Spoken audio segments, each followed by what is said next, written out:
9 बार नमोकार मंत्र। सभी लोग 9 बार नमोकार मंत्र पढ़ेंगे।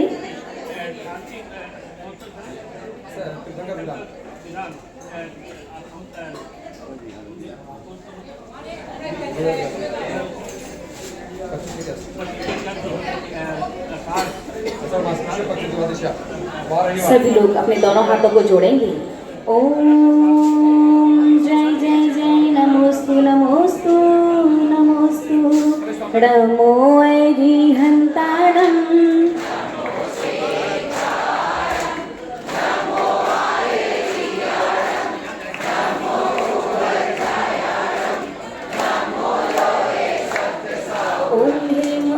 मंत्रेभ्यो नमः। पर पुष्पांजलिं क्षिपामि।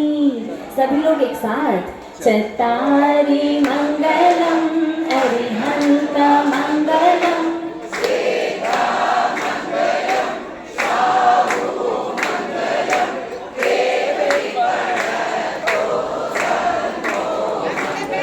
चत्तारि लोक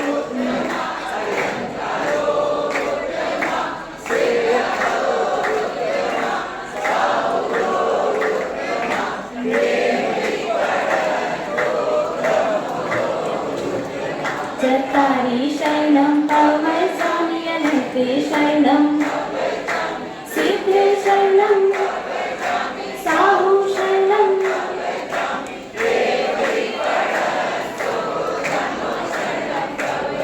ओम नमो हरे स्वाहा। परिपुष्पांजलिं क्षिपामि। अपवित्र पवित्रो वा सुस्थितो दुस्थितोऽपि वा ध्यायते पञ्चनमस्कारं सर्वपापैः प्रमुच्यते। अपवित्र पवित्रो वा सर्वावस्थां गतोऽपि वा यदि स्मरेत् परमात्मानं सर्वपापविमुक्तिः। अपराजित मन्त्रोऽयं सर्वविघ्नविनाशिनः मङ्गलेषु च सर्वेषु प्रथमं मङ्गलं मतः।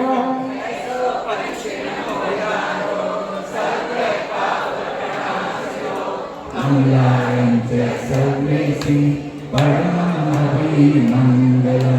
अहमित्यक्षरं ब्रह्म वाचिदं परिमेष्टिनः सिद्धचक्रस्य सद्बीजं सर्वतः प्रणमाम्यहम्। कर्मफलविमुक्तं मोक्षलक्ष्मीनिकेतनं सम्यक्तादिगुणोपेतं सिद्धचक्रं नमाम्यहम्।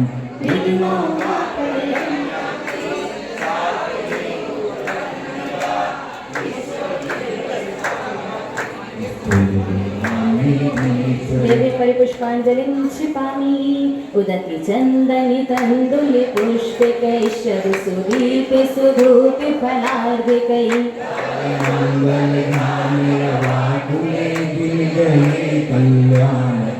ओम ह्रीं श्री भगवतो गर्भे जन्म तप ज्ञान पंचकल्याण के द्योरिघ्यं निर्वपामिति।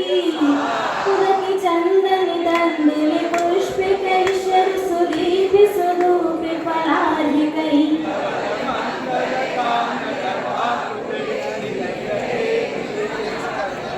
ओम ह्रीं श्री अरसदाचार्यपादाय सर्वशादिभ्योरिघ्यं निर्वपामिति। उदति चन्दनि तण्डुलि पुष्पिकैश्चर सुदीपे सुधूपे फलार्घिकैः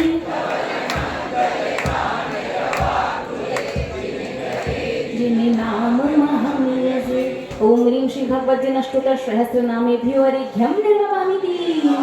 उदति चन्दनि तण्डुलि पुष्पिकैश्चर सुदीपे सुधूपे फलार्घिकैः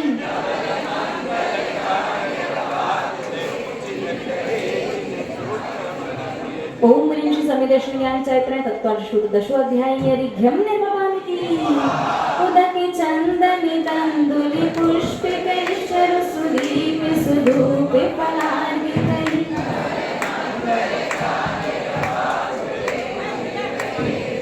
मुनिराजि यजामहे। ओम ह्रीं श्री ओम गुरुमरम श्री बीसवती पद्माचार्य मुनिकुल पितामह चारित्र चक्रवर्ती आचार्य वंशी शांति सागर मुनिंद्राय 2.5 दीप के विषय 3 कमे 9 करोड़ साधु परमेष्ठियों के चरणों में अनर्घ्य पद प्राप्त है। यदि घ्यम निर्वापिति सभी लोग पूजा प्रतिज्ञा पाठ जो ध्यान दीजिएगा। पूजा प्रतिज्ञा पाठ का अर्थ क्या होता है ये बताइए। किसी को किसी चीज की आवश्यकता है क्या? सामग्री चाहिए, बर्तन चाहिए, पुस्तक चाहिए, स्थान चाहिए, क्या चाहिए?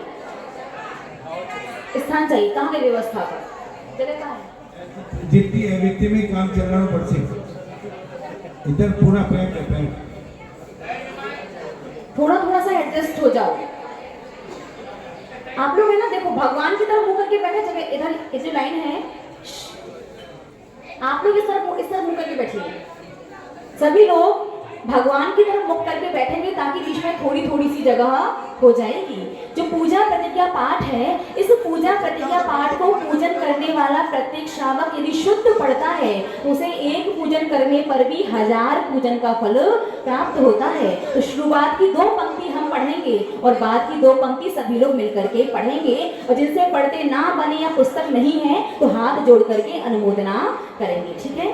श्रीमद्जिनेन्द्रिमभिवन्द्य जगत्प्रेषं स्याद्वादिनायकमनन्ति चतुष्टयार्हम्। श्रीमूल संग सुर सांसुकृते कवेतु कैनेन्द्रियज्ञविदिरेश मया विजाये। स्वस्ति त्रिलोके गुरुवीजिनिपुङ्गवाय स्वस्ति स्वभाव महिमोदय सुस्थिताय।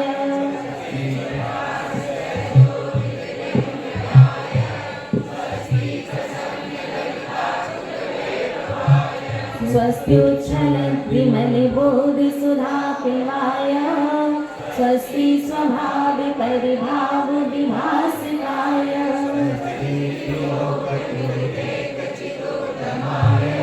स्वस्ति काल सकलाय तवेदिताय।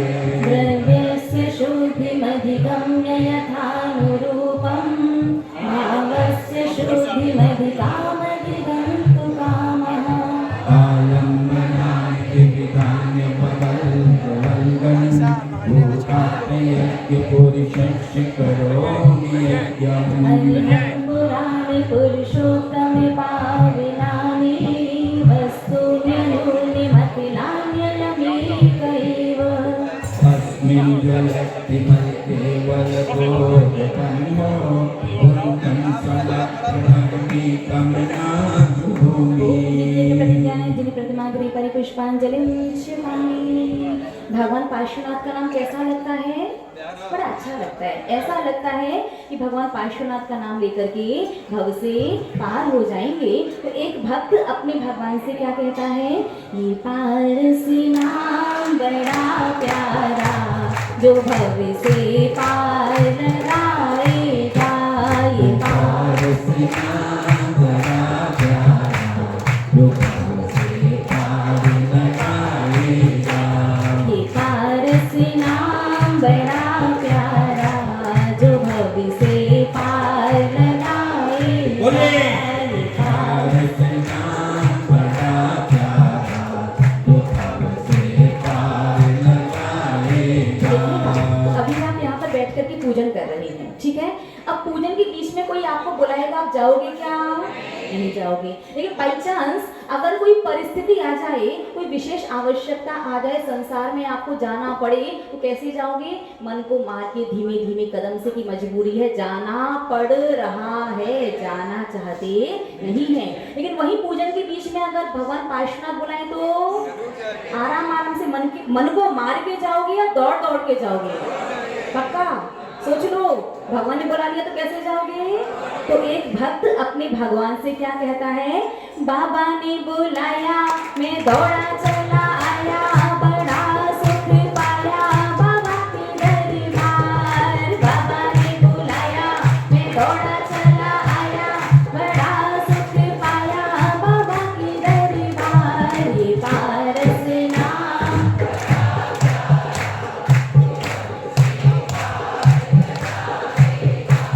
ये पारस नाम बड़ा प्यारा।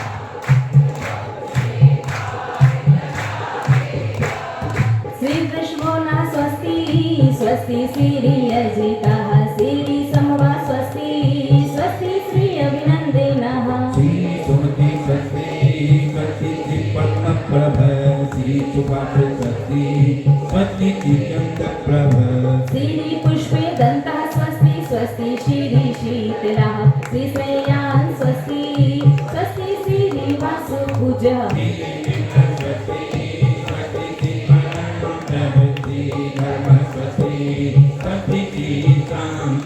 श्री कुतु स्वस्ति स्वस्ति श्री अनाथः श्री मल्ली स्वस्ति स्वस्ति श्री पुरुषव्रतः ये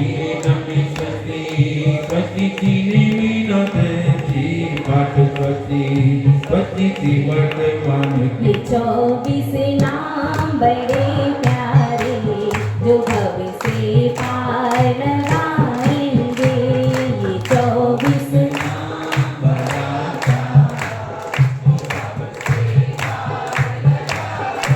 देवे परिपुष्पांजलिं क्षिपामि नित्या प्रकम्पादे भूतिवलोधा स्फुरन्मनः पर्यशोधिबोधा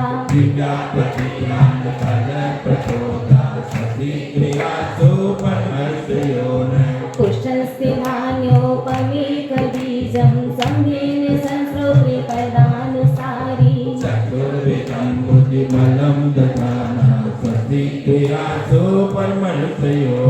संस्पर्शनं संस्रवणं च दूरादास्वादनघ्राणि विलोकनानि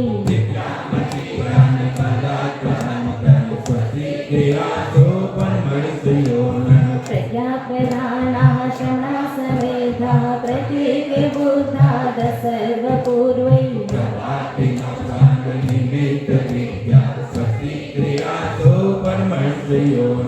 जन्धानरश्रेणी फलाम्बुतन्तु प्रसूनबीजाङ्कुरचारिणः वा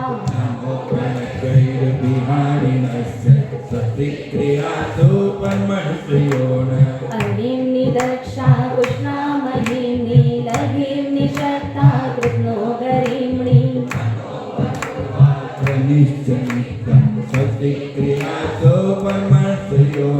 सकामि रूपी त्ववशी त्वमैशं प्रकाम्यमन्तर्धिमथाप्तिमाप्ता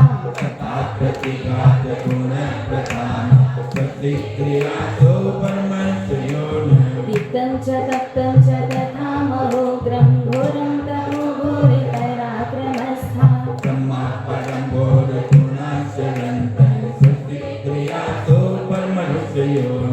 आमर्षि सरिवौषध्यस्तथासि विषा विषा वृष्टि विषा विषाश्च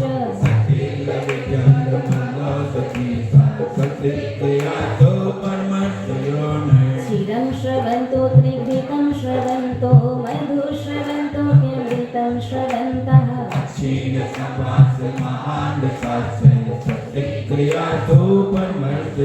परम श्री स्वस्ति मंगल विधानम परिपुष्पांजलिं क्षिपामि। जय बोले नवदेवता पूजन की। सभी लोग ध्यान देंगे। अभी तक इतने वर्ष, इतने पक्ष, इतने सप्ताह, इतने दिन पूजन करते हुए व्यतीत हो गए, लेकिन ऐसे कितने लोग हैं जो पूजन करते समय साक्षात भगवान को सिद्ध लोक से, सिद्ध शिला से बुलाते हैं। हाथ खड़ा कीजिए। कैसे बुलाते हैं बताइए।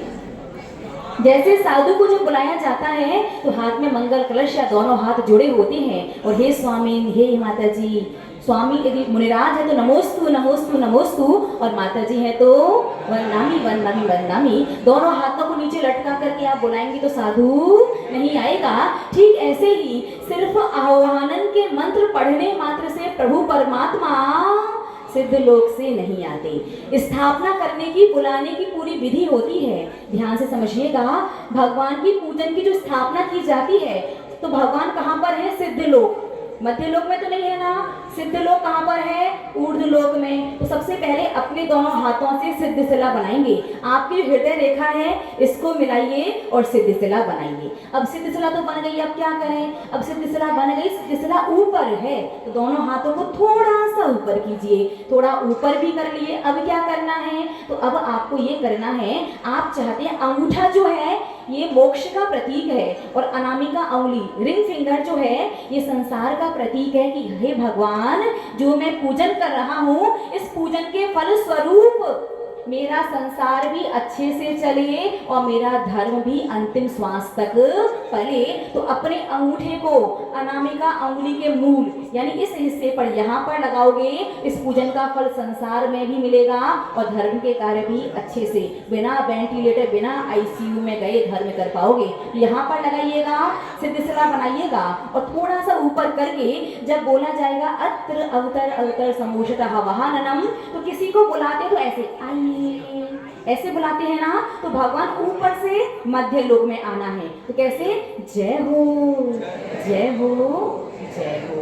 इसका अर्थ है भगवान आइए आइए आइए। जब आवाहनम बोला जाएगा तब आप 3 बार जय हो याद रखना, ऐसे ऐसे नहीं करना। जैसे आप आरती में क्या करते हो, आरती ऐसे घुमाई और ऐसे ऐसे।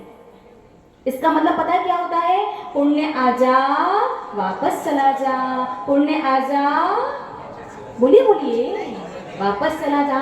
आरती हमेशा राउंड राउंड की जाती है, इस प्रकार आप बस आरती दोनों हाथों में लेकर करते रहिए, ऐसे ऐसे घुमाने से पुण्य आजा वापस चला जा। ठीक ऐसे ही भगवान को भावों के माध्यम से आप सिद्ध लोक से बुला रहे हैं। तो आवाहनम जब बोला जाएगा तो 3 बार जय हो बोल इस प्रकार, जय हो जय हो जय हो। ऐसे ऐसे करो भगवान आ जाओ वापस चले जाओ, वापस नहीं भेजना है, भावों से इस प्रकार जय हो जय हो जय हो। अब भगवान आ गए और याद रखना जब भी कोई पूज्य ज्येष्ठ श्रेष्ठ बड़ा व्यक्ति आता है उसके सम्मान में हम अपने स्थान से खड़े हो जाते हैं। अगर आपका शरीर साथ देता है और आप चाहते हैं कि भगवान घुटने और कमर बिल्कुल लास्ट मोमेंट तक अंतिम श्वास तक साथ दे, तो आपको खड़े होकर के स्थापना करनी, अभी नहीं, पहले समझ लीजिए बात में। अगर शरीर साथ ना दे, बिल्कुल उठते ही ना बने तो भले ही नहीं उठिएगा, लेकिन शरीर साथ दे तो कम से कम एक पूजन की स्थापना खड़े होकर के करें, बाकी की बैठ के करें, चल जाएगा। अब भगवान ऊपर से आ चुके हैं तो बहुत से लोग क्या करें, ठोने पर झुक जाते हैं। याद रखिएगा भगवान ठोने पर नहीं बैठेंगे। ठोना जो है, ठोने पर अष्टपापुड़ी का कमल बनाया जाता है, ना तो ओम बनाया जाता है ना स्वास्तिक बनाया जाता है, क्योंकि ठोना रंगोली का प्रतीक होता है। अगर आप खड़े होकर के स्थापना कर रहे हैं और नीचे टेबल पर आपकी पूजन की सामग्री लगी है, आप ठोने पर झुक गए, इसका मतलब भगवान नीचे अधोलोक में चले जाओ। तो अधोलोक में भेजना है या मध्य लोक में? तो ठोने पर नहीं झुकना है, खड़े खड़े ही जब किसी व्यक्ति को रोकना होता है, कैसे रोकते हैं भाई, 2 मिनट रुको, ऐसे ही रोकते हैं ना, तो अंगुली आपकी वही रहेगी। लेकिन अब भगवान सिद्धिशिला पर नहीं है, भावों से मध्य लोक में आ गए हैं, सिद्धिशिला को खोलते हुए हाथों को पलटते हुए वही बीच में मध्य में भगवान मध्य लोक आ चुके हैं, तो आपके हाथ भी मध्य में होने चाहिए, ना ऊपर ना नीचे। फिर 3 बार बोले ठाठा स्थापनम, फिर आप बोलोगे जय हो जय हो जय हो, अर्थात भगवान ठहरिए ठहरिए ठहरिए। कहाँ ठहरना है वो तो भगवान समझ जाएंगे भावों के माध्यम से। अष्टपाखुड़ी का जो कमल बना है, जो रंगोली बनी है, वहां ठहरना है। अब ठहर तो गए, अब बैठेंगे कहाँ? तो देखिए भगवान की प्रतिमा में मध्य में वक्षस्थल, जो श्रीवत्स का चिन्ह है, वक्षस्थल पर एक फूल का जो चिन्ह है, आपके शरीर में उस स्थान पर मन है। क्या है? मन, जिसकी रचना एक 8 पाखुड़ी के कमल जैसी है। तो आपने यहाँ पर कमलासन लगाया है। तो देखिए दोनों हाथों की मुट्ठी इस प्रकार से बंद कीजिएगा और आपकी चारों अंगुली को टच करें। इसका अर्थ होता है भगवान मैं चाहता हूँ आपके पूजन के माध्यम से मेरे 8 कर्म बैलेंस हो जाए। याद रखिए जिसकी भी अंगुली टच नहीं होंगी, 8 कर्म दिन भर आपके परेशान करेंगे। और आप चाहते हैं कि पता नहीं निरंतर 24 घंटे 8 कर्म का उदय चल ही रहा है, लेकिन कर्म का उदय उतना ही आए जितना मैं बर्दाश्त कर सकूं। तो 8 अंगुली आपकी, समझ में आ रहा है, ये वाला हिस्सा यहाँ टच रहना चाहिए। अंगूठे से अंगूठा मिलाइए, यहाँ से ये भले ही खुल जाए चलेगा, अंगुली ऐसे मिलाएं, अंगूठा ऐसे मिलाएं और सन्नधी करणम जय हो जय हो जय हो। भगवान यहाँ कमलासन लगा है, यहाँ विराजमान हो जाइए। और याद रखो स्थापना 3 बार नहीं की जाती, 1 लौंग 2 4 6 8 चावल, इस प्रकार से नहीं की जाती है। अगर आप पुष्पों से कर रहे हैं, चावल से कर रहे हैं, बिना गिने सन्नधी करणम भगवान विराजमान हो चुके हैं। अब भगवान आकर के कहाँ खड़े हुए थे? ठोने पर खड़े हुए थे। जब हम पूजन करके जाएंगे तो चरणों की रज कहाँ से मिलेगी? या तो हृदय से मिलेगी या ठोने से मिलेगी। अब हृदय में तो हमारा हाथ जा नहीं सकता, तो भाव निक्षेप के माध्यम से, भावों के माध्यम से भगवान ठोने पर खड़े हुए थे। इसीलिए पूजन के बाद ठोने की आशिका ली जाती है कि भगवान आपके चरणों की रज को मैं मस्तक पर लगा करके अब संसार में जाऊंगा। उसके बाद एक ही बार, 3 बार स्थापना नहीं की जाती। पुष्पांजलि छिपामी कितनी बार आता है? एक बार दोनों हाथों में पुष्प लीजिए, सन्निधिकरण करने के बाद पुष्प ठोने पर छेपित कर दीजिए। पुष्पों को गिनने की आवश्यकता नहीं है, लेकिन जो लौंग से स्थापना कर रहे हैं वो लोग 3 लौंग लेंगे फूल वाली। कितनी लौंग? 3। लेकिन ठोने पर कितनी बार छेपित करेंगे? एक ही बार। ठीक है, समझ में आया? कोई प्रश्न, कोई डाउट? शुरू करें तो ठीक है। अभी आप नवदेवता पूजन की स्थापना कीजिएगा। फिर एक बहुत अच्छी विशेष बात हम मूलनायक विधान के समय बताएंगे। जिन जो खड़े हो सकते हैं अपने अपने स्थान पर नवदेवता पूजन की स्थापना करने के लिए खड़े हो जाएंगे। पहले दोनों हाथों को जोड़ करके छंद को पढ़ेंगे और जब मंत्र पढ़ा जाएगा तब आवाहन स्थापन मुद्रा बना करके भगवान को बुलाएंगे। अपने दोनों हाथ खाली रखिए। हाथों में अगर द्रव्य रहेगी तो आप फिर आवाहन स्थापन वगैरह नहीं कर पाएंगे। अरिहंत सीताचार्य पाठक साधु ध्रुवनि वंद्य हैं, जिनि धर्म जिनि आगम जिनि ईश्वर मूर्ति जिनि ग्रह वंद्य है। नव देवताए मान जग में हम सदा ऋचा करें, आह्वान कर धामे यहाँ मन